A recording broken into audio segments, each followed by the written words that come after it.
soirs sont bien. Au rythme de rencontres, d'échanges. La grande fête annuelle de l'histoire et des passionnés de l'histoire. Enseignants, chercheurs. Le grand lieu d'expression et de débat. Lecteurs, amateurs. Sur tout ce qui se dit.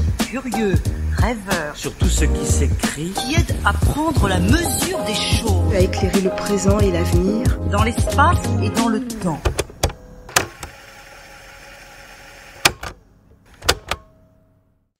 Eh bien, mesdames, messieurs, chers amis, les organisateurs de ces rendez-vous veulent certainement faciliter les choses en proposant le sujet le plus général qui soit, pourquoi faire de l'histoire aujourd'hui. Et je les en remercie. Mais chacun le sait, les questions les plus générales sont les plus difficiles. Je pourrais me faciliter à mon tour la tâche en vous répondant qu'on fait de l'histoire pour se faire plaisir. Mais dans mon cas, ce ne serait pas très honnête, car je n'étais pas spontanément attiré par l'histoire dans les années 50, plutôt par les lettres et par la philosophie. C'est l'histoire qui m'a fait historien, et historien de la France et de sa mémoire nationale. Aussi vais-je être amené à faire de l'histoire pour vous expliquer pourquoi j'en ai fait et pourquoi j'ai fait celle-là. Autrement dit, à me livrer à un de ces exercices d'égo-histoire, comme je l'ai proposé il y a près de 20 ans à quelques historiens, dont un illustre est dans cette salle, je pense à René Raymond. Si je m'interroge a posteriori, il y a une évidence qui s'impose. C'est l'expérience traumatique de la guerre vécue à 10 ans, avec le spectacle stupéfiant de l'effondrement national et de la débâcle, de l'exode, et puisque j'étais juif, l'expérience de l'exclusion, de la traque, du refuge dans les maquis du Vercors. Une aventure inscrite dans la chair du souvenir et qui suffit à faire de vous un enfant différent de tous les petits Français de votre âge. Mais cette confrontation avec ce que De Gaulle appelait une certaine idée de la France, elle s'est poursuivie pendant toute ma jeunesse. On ne se rend plus compte aujourd'hui de la charge et de l'intensité du poids historique et idéologique qu'ont représenté en France, après la guerre, le gaullisme et le communisme, les deux ailes marchantes et attirantes issues de la résistance, et surtout la profonde légitimité nationale, exclusive l'une de l'autre que chacune pouvait incarner. Deux versions radicalement antithétiques, mais deux versions plausibles de la France, de son histoire, de son identité, de sa mémoire, mais qui toutes les deux avaient des titres à incarner la France, la vraie France. Cette division nationale se doublait bientôt de la division internationale de la guerre froide, que de tous les pays d'Europe, la France a le plus profondément historisé et intériorisé, à cause précisément de l'existence en son sein d'un parti communiste très fort et qui diffusait ses valeurs et son idéologie très au-delà de ses militants et de ses électeurs. Puis vinrent les guerres coloniales et surtout la guerre d'Algérie, la révélation de la torture, la crise intense de la conscience nationale. Au fond, cette guerre qui a été à la fois notre guerre de sécession et notre affaire Dreyfus. C'est certainement l'écho de ces problèmes, le rapport à la France qui m'a amené à l'histoire plutôt qu'à la philosophie ou aux lettres. Mais cette interrogation permanente et même lancinante sur la nation, sa vraie nature, son message, le sens de son histoire, notre formation intellectuelle, il faut le dire, et notre pratique professionnelle dans ces années 50 et 60 ne nous préparait nullement à répondre. Nous, les enfants de l'école des annales. C'était le temps où explosaient les sciences humaines, où chacune, ethnologie, économie, sociologie, psychologie, nous entraînait très loin du classique récitatif national auquel nous avaient habitués nos manuels scolaires.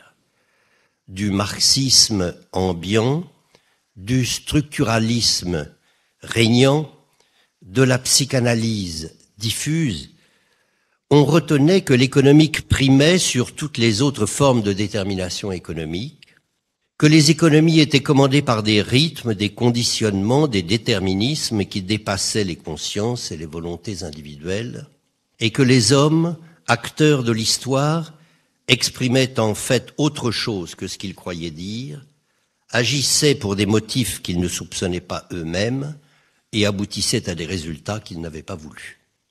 Toutes ces perspectives renouvelaient puissamment notre questionnaire et même à nous historiens nous apprenaient beaucoup sur la France.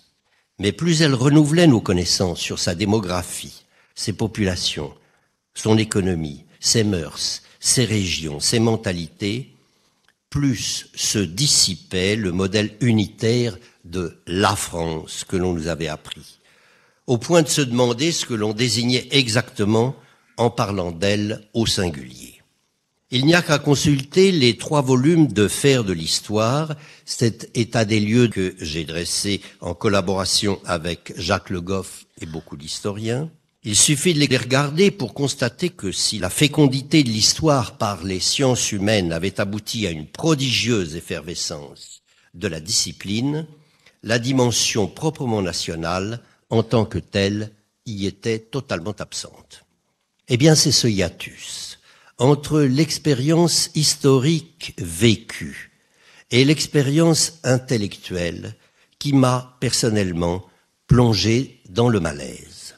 D'autant que ce malaise se doublait d'un autre qui lui était étroitement lié et que je partageais cette fois avec tous les historiens de ma génération qui, comme moi, s'intéressaient à l'histoire nationale récente et, disons pour faire vite, le 19e et le 20e siècle. Ici encore, les plus jeunes d'entre vous, qui s'intéressent majoritairement à l'histoire toute contemporaine, auront du mal à comprendre le très long ostracisme qui a frappé cette histoire dite contemporaine. Et je dirais même un double ostracisme. Il y a d'abord eu l'exclusion par l'histoire critique et positiviste dès la constitution de l'histoire scientifique.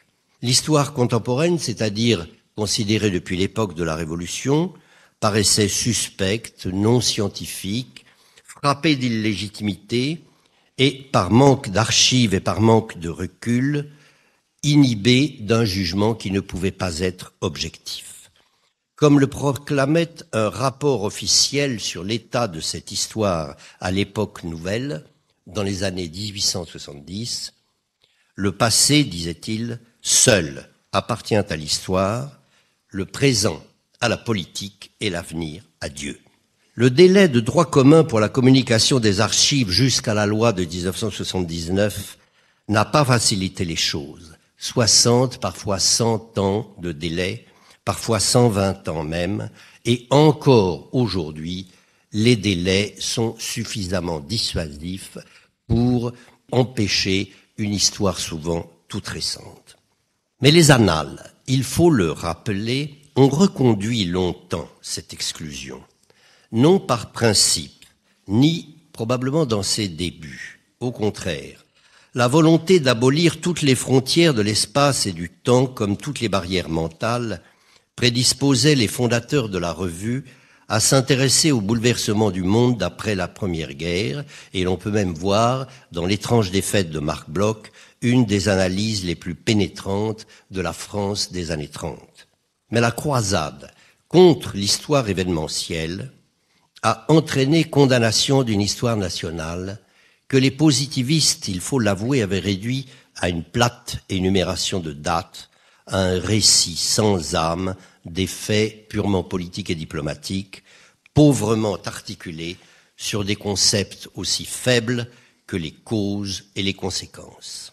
L'éreintement par Lucien Febvre de l'histoire sincère du peuple français de Charles Seignobos, pris comme figure exemplaire de ce type d'histoire idiote, est resté célèbre. La pente naturelle de leur successeur, Fernand Braudel en tête, a été de privilégier l'histoire économique et sociale de longue portée, les structures, les longues durées. Le politique, le national, le contemporain, devenus presque synonymes, se sont trouvés liés dans la même réprobation, parce que relevant de la même constellation, du même type d'histoire. politique, national, contemporain, c'étaient les trois angles morts de l'historiographie des années 60.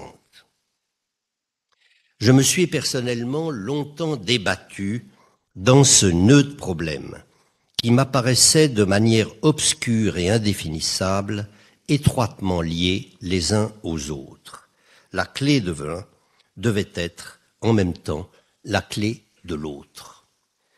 Il était clair, en effet, que la dimension politique n'était ni une simple superstructure au sens marxiste, ni une affaire de pouvoir, mais la forme même de l'être ensemble.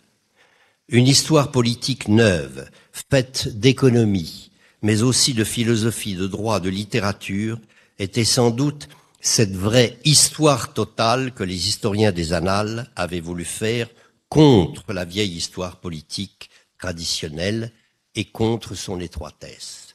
Mais quel instrument pour aborder cette histoire politique? Il était clair aussi que l'histoire nationale ne relevait pas du simple récit chronologique et qu'elle devait profiter de l'acquis nouveau de toutes les sciences humaines. Mais où trouver le principe unificateur d'une idée nationale éclatée? Il était clair, du moins pour moi, que l'histoire des temps présents n'était pas la simple prolongation temporelle de l'histoire traditionnelle, mais qu'elle était régie par une autre forme d'historicité, dominée par la catégorie du présent, qui appelait d'autres formes de rapport au passé et d'autres formes, d'autres moyens d'en rendre compte. Mais quelle méthode pour brancher directement la nouveauté du présent sur le rappel de la longue durée? Quel type d'approche historienne pouvait répondre aux appels de notre conscience historique? Comme toujours, l'histoire fait l'historien, plus que l'historien ne fait l'histoire. Pour que l'ensemble de ces questions trouve une réponse d'ensemble et que dans le cadre historien apparaisse une problématique générale de ce rendu, il a fallu précisément au tournant des années 60 et 80 que s'opère une véritable transformation du rapport de la France à son passé. Il a fallu qu'une vague mémorielle de fond s'abatte sur la France et que l'époque tout entière soit comme saisie par la mémoire. L'explosion de la mémoire est un fait qui s'est vite révélé de dimension mondiale. Elle a touché, pour des raisons multiples et sous des formes diverses, toutes les ères de civilisation et tous les pays. Mais la France, je crois, l'a connue un peu plus tôt que les autres et d'une manière particulièrement intense et concentrée. Pourquoi? Il me semble que cette spécificité tient à la rencontre purement conjoncturelle, au milieu des années 70, de trois phénomènes majeurs, apparemment indépendants les uns des autres, mais qui sont venus combiner leurs effets pour précipiter la France d'une conscience historique de soi dans une conscience mémorielle. En serrant même un peu la chronologie, on pourrait soutenir que c'est au milieu des années 70 et presque en cette année 1975 qui serait le repère où se croisent le plus visiblement ces trois phénomènes que sont les contre-coups de la crise économique, les retombées de l'après-De Gaulle et l'exténuation de l'idée révolutionnaire. La crise économique déclenchée en 1974 par l'augmentation brutale du prix du pétrole est elle aussi un phénomène à échelle tout à fait mondiale et qui n'a rien de spécifiquement français. Mais la France, ici encore, l'a ressenti, avec une acuité d'autant plus vive que la crise mettait fin à une trentaine d'années de croissance tardive et accélérée, d'industrialisation et d'urbanisation intensive qui, dans leur élan, avaient emporté brutalement tout un ensemble de traditions, de paysages, de métiers, de coutumes, de styles de vie demeurés inchangés depuis plus longtemps en France que dans tout autre pays industriel voisin. C'est au retournement de la croissance que la France a pris soudain la mesure non seulement des dégâts du progrès, mais de l'arrachement définitif à ce qui était resté jusqu'au lendemain de la Seconde Guerre mondiale, sa base même et son fondement, en particulier la profonde et la millénaire stabilité de son assise rurale et chrétienne. La fin des paysans avait été décrite par les sociologues et les historiens depuis 15 ans, mais soudain, elle devenait presque charnellement sensible et douloureuse comme une amputation. C'est la fin de la collectivité mémoire par excellence. 1975 est précisément l'année où le taux de la population active engagée dans l'agriculture tombe au-dessous de 10%, seuil fatidique. Et d'ailleurs, l'agriculteur de l'époque n'est plus le paysan de l'après-guerre. Il était encore de près de la moitié ce taux au lendemain de la guerre. C'est l'année même où, avec le succès inattendu, foudroyant, de livres symptômes comme Le cheval d'orgueil de Pierre-Jacques Ezélias, chronique d'un village breton traditionnel, Montaillou, village occitan d'Emmanuel Leroy-Ladurie, et de l'histoire rurale en 4 volumes dirigés par Georges Duby et Armand Vallon, que l'évidence s'impose d'une mémoire rurale qui ne vit plus que de son évocation sensible et savante. La fin du rural, accompagnée bientôt de la fin de la messe en latin, c'est véritablement la rupture du lien ombilical qui rattachait encore la France à ce que l'historien Jacques Le Goff a appelé son très long Moyen-Âge, et qui allait d'ailleurs favoriser dans le grand public le succès grandissant que l'évocation du Moyen-Âge et de ses monuments n'ont plus cessé de connaître depuis. Si j'avais un peu de temps, j'ajouterais que ce réenracinement lointain de l'imaginaire, il n'est peut-être pas interdit de penser que l'avait renforcé précisément en 1974 l'accession à la présidence de la République de Valéry Giscard d'Estaing. Quel type de France profonde par rapport à ses autres concurrents, à Marchais, à Mitterrand, à De Gaulle, représentait ce jeune et brillant économiste de la grande bourgeoisie, européen de cœur, partisan d'une décrispation de la vie politique et qui annonçait son septennat sous les signes de changement, c'est-à-dire de la modernisation. Il est probable que les débuts fringants de la nouvelle présidence, d'allure si délibérément technocratique et parisienne, ne sont pas étrangers à cette plongée dans les profondeurs perdues et retrouvées où les Français se sont allègrement engouffrés et dont les remontées allaient apparaître en surface, à la surprise générale, en 1980, lors de l'année que le président de la République lui-même avait proposé de consacrer au patrimoine. D'autant que l'arrivée de Giscard d'Estaing, en marquant dans tous les domaines une rupture avec la tradition gaulliste, a certainement contribué à exalter les effets de l'après-de Gaulle, second phénomène de grand empereur. Effets nombreux, aussi puissants que insidieux, et loin peut-être d'avoir encore été explorés comme il le mériterait. Sur la réinterprétation du passé national, ces effets de l'après-de Gaulle se sont traduits, pour les distinguer très schématiquement, sur 3 longueurs d'onde. À très court terme, la mort du libérateur en novembre 1970 a immédiatement déclenché, chacun le sait, la fin du monopole de la version résistentialiste de la guerre, imposée dès la libération de Paris par le général de Gaulle, selon laquelle tous les Français, à l'exception d'une poignée de traîtres et d'égarés, se seraient dressés contre l'occupation allemande. 3 signes sont généralement invoqués, qui marquent les débuts de la remontée de ce souvenir noir de la France vichiste, devenu avec le temps ce passé qui ne passe pas. Les réactions indignées des associations de résistants à la grâce accordée par le président Pompidou aux miliciens Touvier en 1971, le film interdit de diffusion de Marcel Ophuls, Le chagrin et la pitié, en 1972, qui présentait une France peu héroïque, et la traduction en français du livre de Robert Paxton, La France de Vichy, 1973, qui tranchait avec l'historiographie officielle. À plus long terme, le post-gaullisme a représenté la reprise d'un passé plus profond.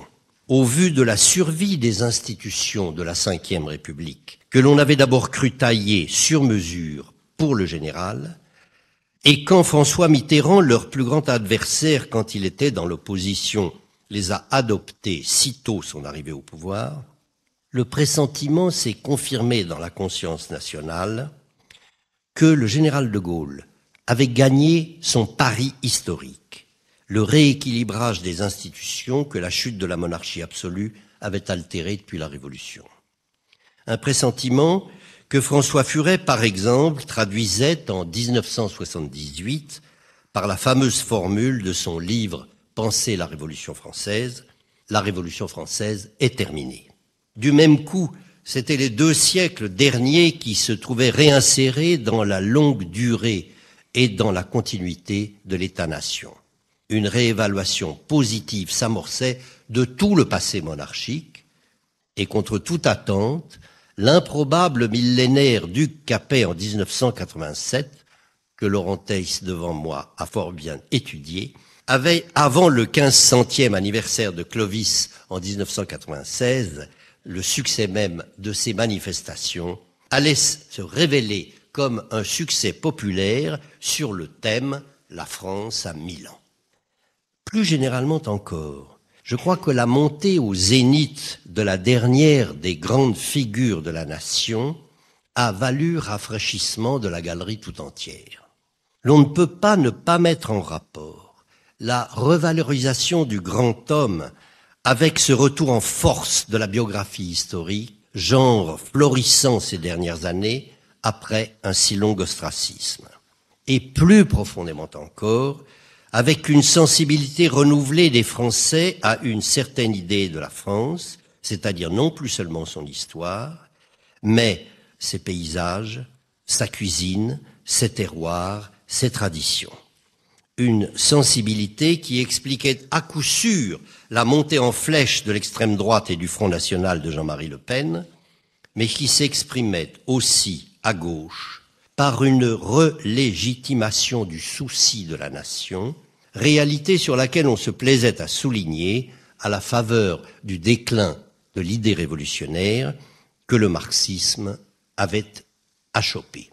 C'est là le 3e phénomène, moins saisissable, mais d'importance peut-être plus grande encore, qui a puissamment contribué à remodeler l'attitude des Français à l'égard de leur propre passé.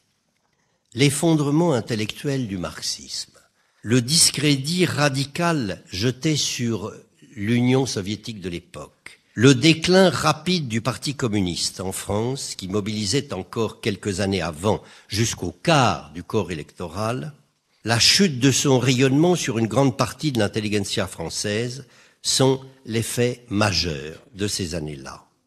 Pour compléter le tableau, 1975 est encore l'année qui voit l'énorme succès de la traduction de l'archipel du Goulag de Soljenitsyne. Ici aussi, le phénomène dépasse de beaucoup le cadre national. Mais l'existence d'un parti communiste particulièrement fort et particulièrement stalinisé lui a donné un relief intense. Dans un pays comme la France, la patrie des révolutions depuis 89, la fin de l'idée révolutionnaire, qui avait été le plus puissant vecteur de l'orientation du temps historique vers l'avenir, ne pouvait qu'entraîner une rapide transformation du sentiment du passé. Dans une conception du temps de type révolutionnaire, on sait bien ce qu'il faut retenir du passé pour préparer l'avenir. On sait aussi ce qu'il faut en supprimer, en oublier et au besoin en détruire. Le temps historique est habité par une volonté de rupture. Mais la dévalorisation d'une idée de la rupture a donné, je crois, dans ces années 75-80, une légitimité nouvelle à l'idée de la tradition. Non une tradition dont nous serions les héritiers, les continuateurs spontanés, mais une tradition dont nous serions en fait à jamais séparés et devenue de ce fait précieuse, mystérieuse, douée d'un sens incertain qu'il nous appartenait de lui retrouver. La montée en flèche du culte du patrimoine en ces années-là n'a pas d'autre raison. C'est là son secret, la disparition d'un temps historique orienté par l'idée révolutionnaire, a rendu le passé à sa liberté, à son indétermination, à son poids de présence matérielle comme immatérielle. Ces trois phénomènes que j'ai pointés ne sont sans doute que les plus actifs et les tout premiers peut-être, et très loin d'être les seuls. Mais ils sont entrés dans ces années 75-80 en résonance pour promouvoir l'idée d'une mémoire nationale. Une idée neuve et qui ne date donc que d'une trentaine d'années, mais qui n'a fait depuis que croître et embellir. Une idée qui, pour un historien de ma génération, est celle dont la vigueur et le relief ont pu être vécus, du moins c'est mon cas, en raison exactement inverse de la vigueur et du relief qu'avait toujours eu en France l'idée d'une histoire nationale. Et c'est donc ce rapport qu'évoquait Laurent d'un remaniement histoire-mémoire sur lequel je vais insister. La France, en effet, a pour tradition d'avoir entretenu avec l'histoire, avec son passé, un rapport essentiel et déterminant d'une intensité à la fois affective et politique. Ce rapport avait pris, avec l'installation de la Troisième République, une centralité particulière puisque l'histoire était devenue le nerf du lien social et politique. À travers l'école, à travers tant de manuels scolaires dont le cher Lavis, pour moi, est un des principaux, comme des quantités de livres pour la jeunesse, comme le plus célèbre Le Tour de la France par deux enfants, s'est fixé le grand récit de la collectivité nationale. Une immense saga aux versions multiples et variées, mais offerte à tous, et qui rabotait toutes les particularités, que ces particularités soient familiales, provinciales, linguistiques, religieuses, sexuelles, sociales, toute particularité qui ne relevait pas de la grande histoire nationale. Il y avait donc d'un côté une geste, un puissant récitatif, animé d'un souffle d'épopée, avec ses hauts et ses bas, ses grandeurs, ses épreuves, son inévitable, inépuisable répertoire de dates, de scènes, de personnalités, de répliques, d'intrigues, de bons et de méchants, un palpitant roman familial qui partait de Vercingétorix et de la bataille d'Alésia pour aboutir au triomphe de la République et des droits de l'homme, en passant par les croisades, Louis XIV, les Lumières, la Révolution, l'épopée napoléonienne, les conquêtes coloniales, les épreuves intenses de la guerre de 14 et dont De Gaulle finirait par être l'héritier. Et puis, il y avait de l'autre des appartenances particulières, des fidélités individuelles. Il y avait d'un côté une histoire collective et nationale et de l'autre des mémoires de type privé. Une histoire sainte, parce que de même nature que le catéchisme religieux qu'elle voulait combattre, une histoire sacrée, parce que celle de la patrie qui méritait le sacrifice de la vie. Une légende, mais qui fonctionnait comme un puissant moteur d'intégration, comme un facteur de cohésion et de promotion sociale.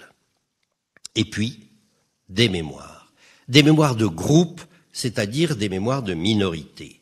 Mémoire ouvrière, mémoire juive, on disait à l'époque israélite, royaliste, bretonne, corse, féminine, tout ce que vous voulez.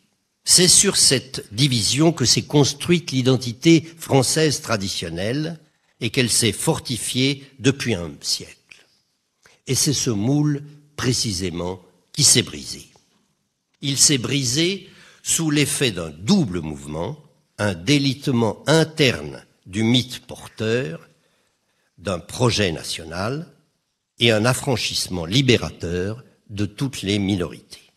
Ce double mouvement s'est développé parallèlement pour se précipiter dans ces années cruciales, 1970-1980, où décidément la France a connu cette mutation capitale qui m'a fait historien. Le secret de l'avènement d'une mémoire nationale hégémonique, tyrannique, presque obsédante est là, dans le passage d'une conscience historique de soi à une conscience sociale. En lieu et place de l'identité nationale, l'avènement des identités sociales. La foi traditionnelle dans la grandeur, dans le destin de la France, a été d'un côté minée de l'intérieur. Les guerres européennes, mondiales, coloniales, celles de 14-18, de 39-45, la guerre d'Algérie, n'ont pas simplement infligé une réduction réelle de puissance à la France, mais un doute insidieux et profond sur la validité et l'infaillibilité du modèle national classique. Il s'est traduit par la remontée de tous les refoulés du sentiment national, de la terreur pendant la Révolution à la torture pendant la guerre d'Algérie et aujourd'hui à la mémoire coloniale, par une crise de toutes les filières de formation nationale, églises, syndicats, partis, familles, par une incertitude profonde sur la nature du message pédagogique, tous les professeurs ici le sauront, par une place enfin difficile à définir entre poussée décentralisatrice et insertion dans un ensemble européen, on l'a vu récemment. Pendant ce temps-là, un très puissant mouvement, je dirais, de décolonisation provinciale, sociale, sexuelle, un mouvement d'émancipation intérieure des identités de groupe amenait chacune de ces minorités en voie d'intégration nationale à exiger son histoire propre, qu'elle appelait sa mémoire, à se la réapproprier, comme on disait, à en exiger surtout la reconnaissance par la nation. Si j'avais là encore le temps, je développerais le problème du cas juif. Il serait ici intéressant à titre de pur exemple. On n'aurait jamais parlé, il y a 30 ans encore, de mémoire juive. Mais le souvenir de Vichy, même le souvenir de Vichy, n'avait pas principalement été lié à la législation antisémite à l'époque et à la responsabilité de l'État français dans la déportation et l'extermination. Chacun sait que c'est le contraire aujourd'hui, et la communauté juive, un mot qu'on n'aurait pas non plus utilisé autrefois, n'a cessé de réclamer du président de la République, c'est-à-dire de la France tout entière, la reconnaissance de cette responsabilité. Chose faite, on le sait, par Jacques Chirac, le 16 juillet 1995 au Veldiv, où furent parqués les Juifs de la Grande Rafle de 1942. Bref, ce que l'on appelle en France mémoire nationale n'est autre que la transformation de cette mémoire historique de fond par l'invasion, la subversion, la submersion des mémoires de groupe. Eh bien, il était impossible, si on avait conscience profonde de cette mutation, qu'elle ne trouve pas sa traduction historienne. Elle appelait un ajustement du regard des Français sur leur passé et donc une manière neuve de l'aborder. Il s'opérait, somme toute, un de ces remaniements radicaux des rapports de la mémoire et de l'histoire tels que la France en avait connu plusieurs. Chaque fois qu'une perception nouvelle du passé avait provoqué une manière inédite d'en rendre compte. On pouvait, il me semble, en compter déjà 3 depuis l'apparition d'une conscience historique moderne, tous liés à un choc profond de la nation. Le premier, c'est évidemment la rupture temporelle infligée par la Révolution française, qui avait mis brutalement tout le passé à distance et bloqué en quelque sorte tous les siècles antérieurs sous cette expression toute faite qui apparaît en 1789, l'Ancien Régime. Soudain, le passé tout entier était perçu comme passé. Comment le ressaisir? Cette ressaisie du passé avait à l'époque pris beaucoup de formes, mais la principale avait été la collecte acharnée, passionnée des mémoires, où l'on avait vu la seule plongée directe susceptible de faire revivre ce passé et dont la seule réunion, l'enfilade, constituerait la seule histoire vraie. Cette grande époque romantique marque en fait le dernier moment où l'histoire et la mémoire coïncident, où la méthode historique elle-même consiste à trouver le moyen de rejoindre la mémoire. Comme on a eu la très vive conscience, Augustin Thierry, qu'on ne peut pas ne pas évoquer à Blois, qui cherchait à peindre, disait-il, les hommes d'autrefois avec la physionomie de leur temps, tout en parlant moi-même le langage du mien. Tout change dans la période suivante. Le dernier tiers du XIXe siècle, quand l'histoire s'était faite science et archivistique et critique, et que la République en avait fait une véritable institution nationale. Il s'agit à ce moment d'une rupture absolument décisive qui donne à l'histoire critique le privilège du jugement dernier sur la mémoire. Tout est changé et pour toujours. L'histoire aura le pas sur la mémoire. Et cependant, rien, en un sens, n'est changé. Peut-être même est-ce le contraire, car il s'agissait bien là, insidieusement, sous l'enseigne et le signe de la nation, d'une validation rectificatrice de la mémoire et de l'histoire par la critique.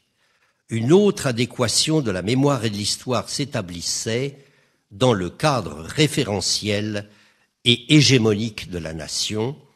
En ce sens, l'histoire nationale se faisait notre mémoire. Troisième moment, dans la crise des années 30 se met en place un rapport extrêmement nouveau de l'histoire et de la mémoire. Crise à la fois idéologique avec la naissance des totalitarismes, crise économique qui a fait passer au premier plan les préoccupations sociales, crise politique et nationale avec les premiers dysfonctionnements graves de la démocratie parlementaire. C'est d'ailleurs très exactement à cette date, 1929, que Lucien Febvre et Marc Bloch fondent, coïncidence symbolique, la revue Les Annales, point de départ du mouvement qui marque avec éclat le moment où l'histoire va cesser brutalement et même agressivement de coïncider avec la mémoire de la nation. Pour ce faire, par le recours à l'économie, à la sociologie, à la démographie, à la linguistique, un savoir de la société sur elle-même.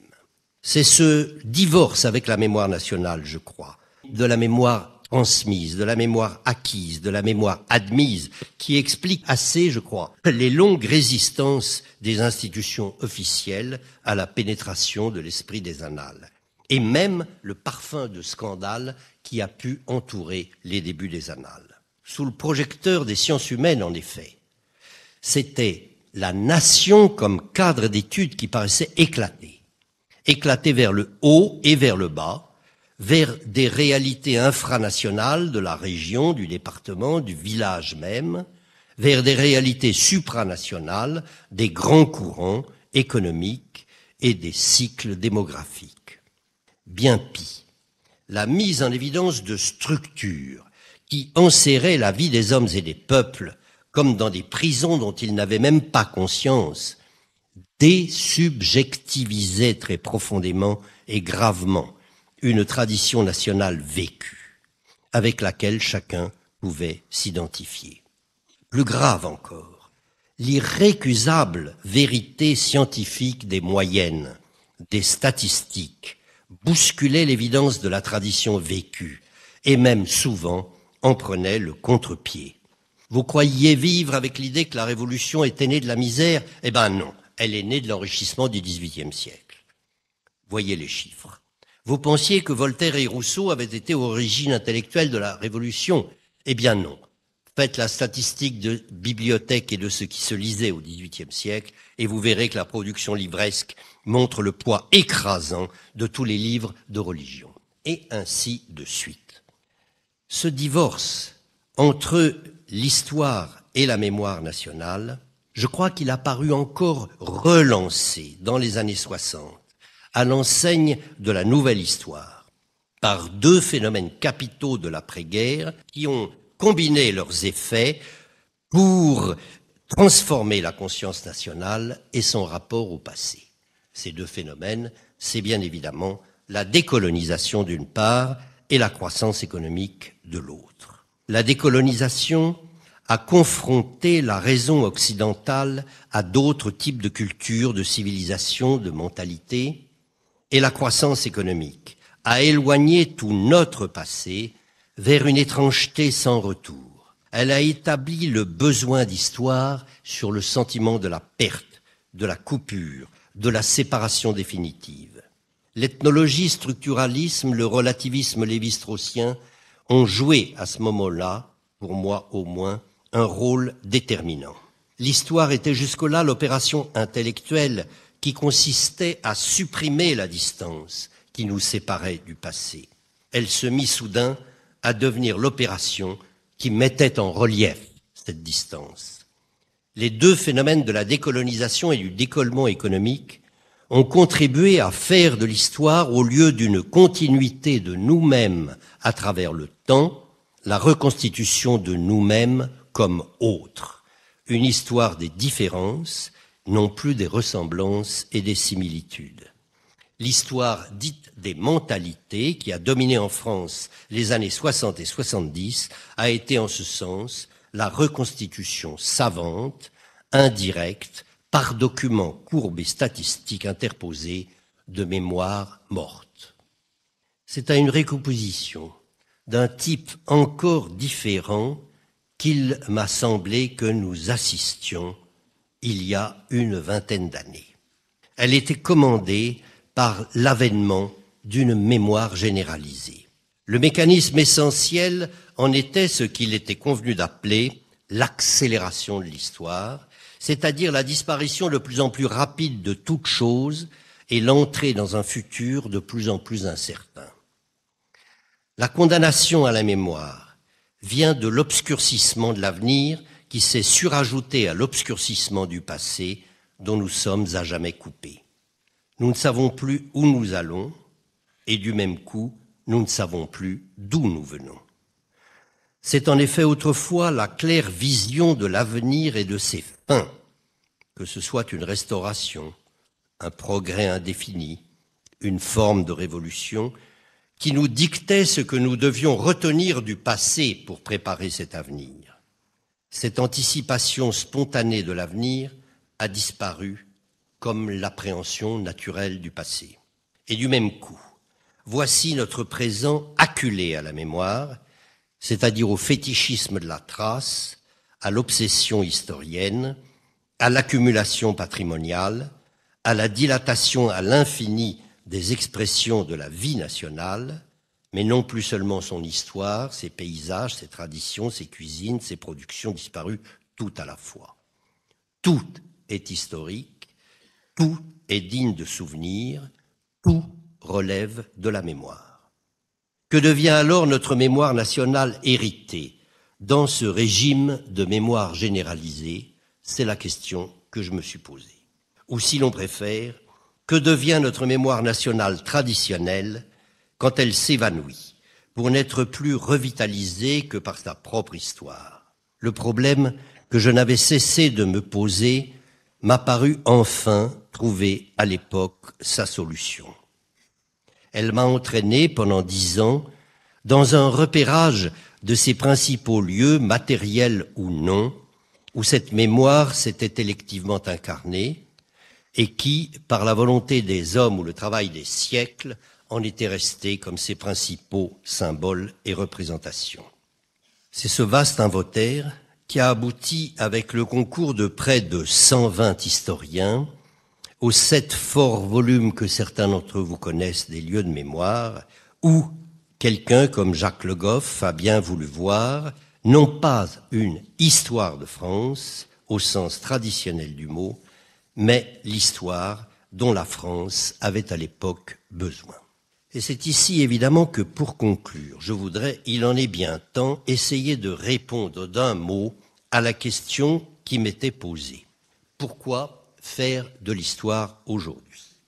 Eh bien parce que pour un historien de la mémoire, l'emprise, la tyrannie de la mémoire aujourd'hui sont telles que les revendications des mémoires de groupe risquent en permanence de l'emporter sur la simple vérité de la collectivité historique dont l'historien est en définitive le gardien.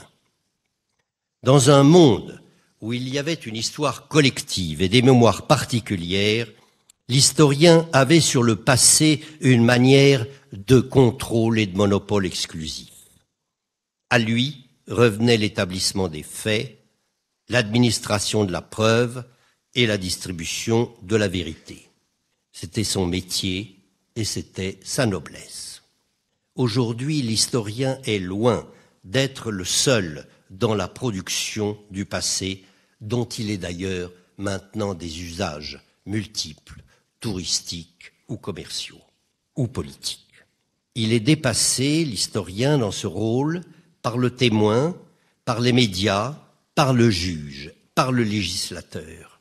C'est une raison pour opposer aujourd'hui haut et fort au devoir de mémoire que nous avons été quelques-uns à proclamer il y a 20 ou 25 ans, un impérieux devoir d'histoire. Car le véritable problème que pose aujourd'hui la sacralisation de la mémoire est de savoir pourquoi, comment, ce principe actif d'émancipation et de libération qu'elle représente peut se retourner et devenir une forme d'enfermement, un motif d'exclusion et même une arme de guerre. La revendication de la mémoire est, dans son principe, une forme d'appel à la justice. Dans son application, elle est devenue trop souvent un appel au privilège, à la réparation, quand ce n'est pas un appel au meurtre. C'est peut-être donc le moment, pour l'historien, de reprendre contre la mémoire le procès qu'il y a un siècle Nietzsche instruisait contre l'histoire, et de redire, comme lui dans ses considérations inactuelles, mais en remplaçant le mot histoire par le mot mémoire, je cite, « Il y a un degré d'insomnie, de rumination, de sens historique, je dirais de sens mémoriel, au-delà duquel l'être vivant se trouve ébranlé et finalement détruit, qu'il s'agisse d'un individu, d'un peuple ou d'une civilisation. » Eh bien, ce degré, nous y sommes aujourd'hui en permanence. Alors, c'est à l'historien d'intervenir parce que la mémoire divise et que l'histoire, comme ici, réunit.